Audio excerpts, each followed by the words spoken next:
All right, what's up there, YouTube? Okay, today I'm going to talk to you about my 2017 Hyundai Elantra after driving it for nearly 20,000 miles. One of my most popular videos over this past year was my initial impressions of this car when I first got it and what I thought of the car. But you never really know about a car until you've driven a car for a while.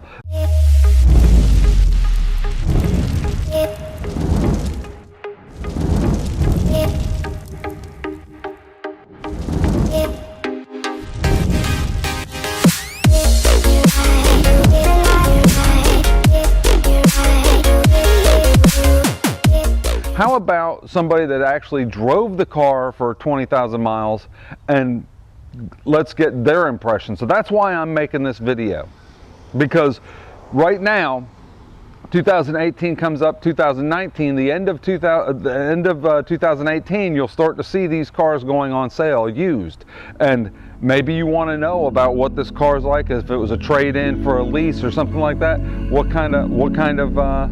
can you expect from a car with 20,000 miles on it? So that's why I'm giving you my impressions. But dang, I probably should have cleaned it first.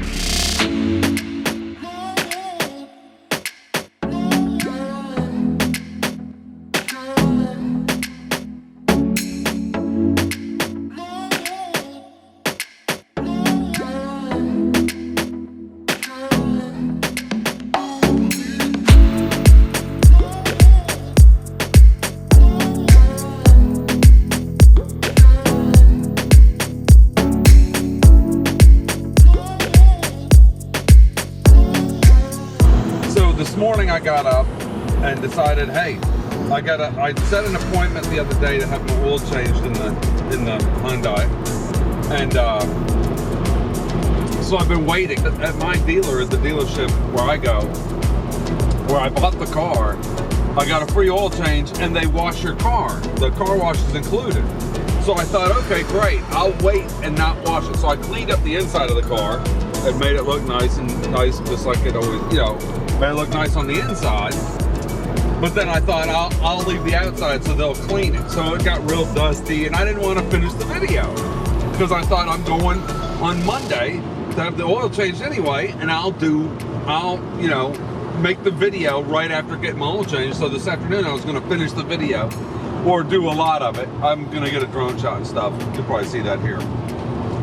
But anyway, so my whole idea was to do this video, to have the car clean, and then boom, now it's clean, and then show how I went to the dealership to get the car, the oil changed, and get the thing, because I've put 19,000 miles on this car. I've put a ridiculous amount of miles on a car in the past 8 months. That's like 40,000 miles a year almost on this car that I've had it like 8 months. That's way too much. So that's why I was looking at picking up another little pickup truck so I can drive it around instead of driving this every single time I have to go anywhere. I'm driving this car way too much. So anyway, I'm gonna stop driving it and I'm gonna get another vehicle and leave this parked at the house and only drive this when it's a special occasion, when I want to go someplace and it's a nice car, because this is a really nice car actually. I'm not gonna have this as my daily commuter anymore. It's just too much on it. So I get ready to go. This morning I wake up at 7 o'clock. So I set my appointment for 8:30. So I wake up at 7 o'clock this morning and it's freaking pouring out. It's raining, it's pouring outside. So I got up, I've been thinking about it all week. I've been like, okay, on Monday when I go and get that, because it takes like 4 hours to get your stupid oil changed over at the dealer. The dealership, they're great, they do a great job, but even when you set an appointment, it takes them hours to get anything done. I'm like, why set an appointment? Why did I set an appointment if it's gonna still take me 3 hours to have an oil change? Come on. Well, it took like an hour and a half or so the last time, 2 hours the last time. I'm gonna say something. It just takes way too long. I mean, so I set it for 8:30 this morning, thinking, okay, that's a time where people can't bring their car in. They're not gonna have their car done at 8:30 because they have to be to work at 9. People aren't gonna come in for an oil change on a weekday at 8:30 in the morning. You know, 3:30 in the afternoon, yeah, they get off work a little bit early. Hey, I gotta get off work, I gotta go get my oil change. Okay, but not 8:30 in the morning. Almost there now. Hyundai dealership is like right here. See the H. See the H up there.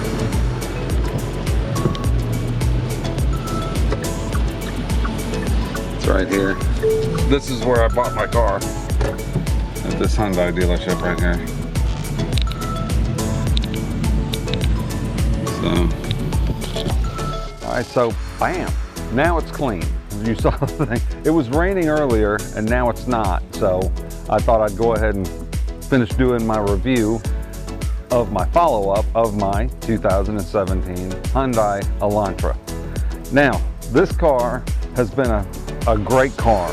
I haven't had any problems with it. I've got a couple small dents, little dings that I got in it that I got to bring to the dealership and check, not dealership, I got to bring to a dent place and have them fixed. As far as usability, things with the car, I haven't had any problems really at all out of the car. It's been actually a fantastic car.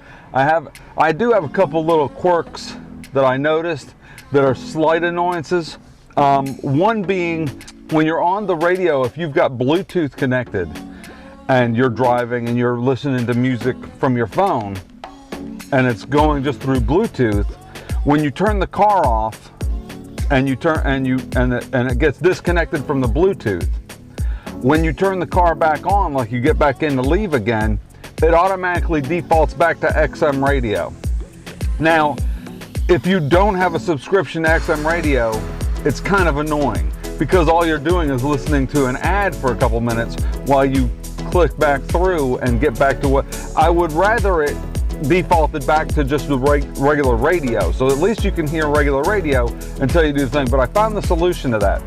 The solution is pick up a little memory stick like this one here, little 8 gig or whatever this is. This is a 16. This is a little 16 gig memory stick.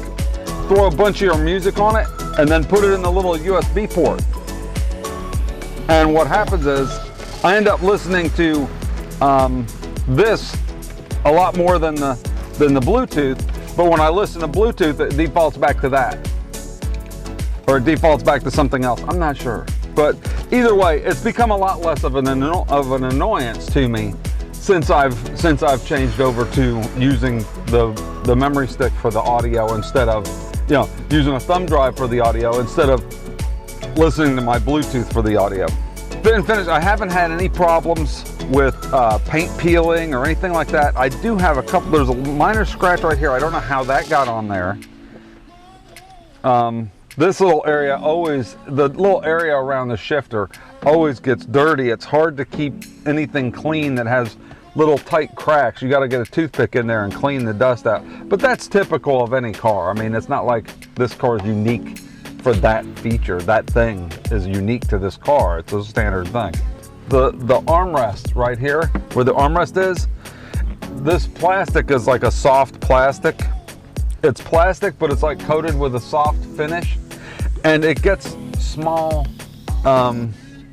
chips. Like the paint comes off, like it's a painted surface, and it's come off a little bit. So there's like little black spots that come inside the door thing. For a car with 19,170 miles on it, that's not bad. That's the biggest thing, you know, is that. If that's the biggest complaint I have about this car, that's it.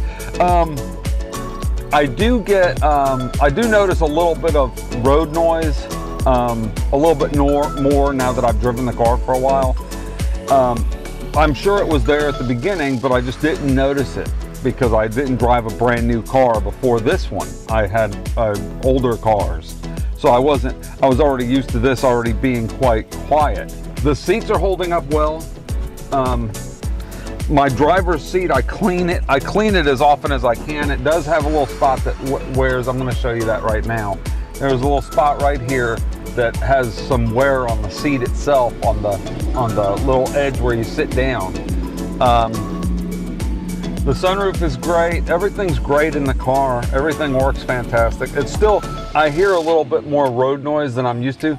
And it's because, not that I'm used to, I'm just gotten used to hearing it. So I guess it's because it's a small car. It's like a compact car. Road noise isn't like it's unbearable. It's not bad at all. It's just minor road noise. But it's one of the things you do notice in a small car. There's road noise. I think it's probably one of the better cars in its class for road noise. It has much less than other cars this size, but it is like less road noise than you would get, say, from a Camry size or a Mazda 6 size or the Sonata, Hyundai Sonata size, or Kia Optima size, or whatever that Kia is. I don't know which one that one is.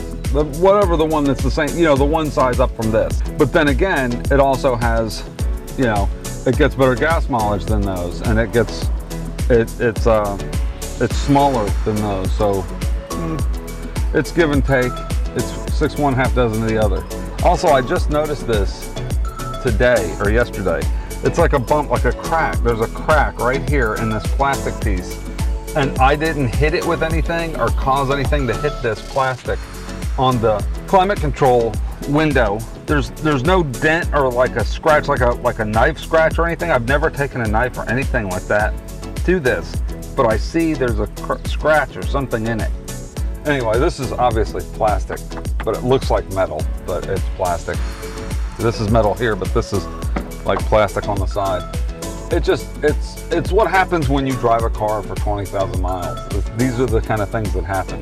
Now, would I buy this car with 20,000? Oh yeah, because this car looks, I mean, other than a few really minor things, it looks like a new car still. It feels like a new car. It drives like a new car. I keep the maintenance up. Obviously, I just took it to get another oil change, and it's like the 3rd or 4th one I've gotten. So I keep up with the car very well. I don't abuse it or anything like that. I put it on cruise control everywhere I go. I've come to rely on that cruise control. I turn it on every single time I drive. I turn on the cruise control. I mean, even if it's just up the road, even if it's not, well, if I go like 2 miles up the road, I'm not going to. But even if it's just like 10 minutes up the road, if I hit a highway or something, that cruise is going on and I'm looking at the speed and I set it and I let go. I mean, I just let it go. No, I don't let go. You can let go and it'll steer, but it's fantastic. I was looking at the Genesis G70, I think it was. That's the one that's like this size, a little bit bigger than this size, and it has all the things. But I was looking at the features, and they're all raving about all the features and stuff, and they're basically the same features as this, except for like top-down camera. Like it has the 3D camera view from overhead with the cameras all around the outside. That I like. But it has the same adaptive cruise, this has the same features in it that car has. This one already has them. So, and this even has the same sound when you start the car. I'm gonna go ahead and start, you'll hear it, listen. Oh, it's not doing it because the door's open probably. But it has a welcome sound that plays. And the welcome sound is very nice. But see, I just started the car and you can't even hardly hear it. It runs great. Yeah, it does this other little sound plays when you stop the car, and when you start the car, it has the same welcome sound that the Genesis G70 has. It has the same sound, and the lights and everything are the same. So this car is actually way above its class for what it is. It's actually a very nice car. I would definitely buy this car again. If I saw this car used, if you see one of these cars used, a 2017 Hyundai Elantra, at least the one with the tech package and the limited edition that's loaded with all the leather and everything, if you can find a deal on one of these, I would grab it, because this is a really great car. It's been absolutely flawless. I've had no problems. It's always started. A couple times I had the like I'll be driving, lane keep assist, that checks the lane. It will flash saying that there's a problem with it. Like it'll come up with a problem and turn itself off. But all you do is just reach down and flip it back on. It's happened a couple times, maybe it just couldn't see the lines in the road or something, or for some reason it turned off and then came back on. I'm sure they'll probably just upgrade the software or something. If there's a bug with it, they'll find it and upgrade it, you know, do some kind of software upgrade or something. It's happened like maybe 3 times in the past 6 months or so. So it's not like it happens all the time. And still, one of my favorite features about the car is this. You just walk up behind the trunk and it opens. I love that. Just wait with it when your key is in your pocket. You walk up behind the trunk opens up, you can get your stuff in. If you're carrying bags, you just put it right in, close it right up, ready to go. I love that. There's a little button underneath the H to the right, directly under the H. You can push to open it. But just being able to walk over to it is great. And it's just a little thing. It's the little things that I really like. Like when you walk up to the car, the lights inside the handles light up to light where you can reach to grab. That's awesome. I thought I would be annoyed by the button on the outside of the handle that you push to lock and unlock the car, but it's really no big deal. You're already putting your hand on the handle anyway to open the door. Hit the button and open it. The only thing I did find annoying, see, if I walk over here, the trunk will open. Now, one thing I did notice that was a little bit annoying, one criticism was that when the car is locked and you want to get into the back, if you push the button on the front, the back doesn't unlock, just the front driver's door unlocks, and you have to hit it twice, but you have to do it real fast and just right. Sometimes I'll accidentally lock the door again. It's kind of annoying. Okay, as you can see, the back door is locked, but if I hit the button once, it just unlocks the front door, but not the back. See, the back door's still locked. Well, it beeps twice. You click it once and it locks. Now the front door is locked, right? So you can't reach over and get it. But you gotta hit it and then hit it again immediately, and then the back door becomes unlocked. The trick I found that I do is if I hit the front passenger side door, it unlocks all the doors. So if I go to the passenger side and I hit this button, see the door's locked right now. If I hit this button, all the doors unlock. Just hit it once. I just touched it once. Now if I come back over to this side, now the back door is unlocked. See? It's kind of a trick. So what I do is when I'm loading stuff in the car, I'll click the button on the passenger side just to avoid having to double click this button, because sometimes I don't get it. If I wait too long, it'll unlock and it won't lock. If you wait too long between things or you don't push it just right, it won't lock. And I'll have it, what it'll do is unlock, and then I'll hit it again and it'll lock the front door sometimes. It'll lock it back. See, I just hit it twice and it locked the door. It's kind of funky. Like to lock it, you can hit it twice and it'll lock the door if it's already unlocked. It's kind of a finicky little thing, but it's not really finicky. It's just the design of the way it's made. So this has been a quick update to my previous video of my 2017 Hyundai Elantra after driving it for 20,000 miles. Overall, I've been really happy with the car. If you like this video, give it a thumbs up. If you disliked it, give it a thumbs down.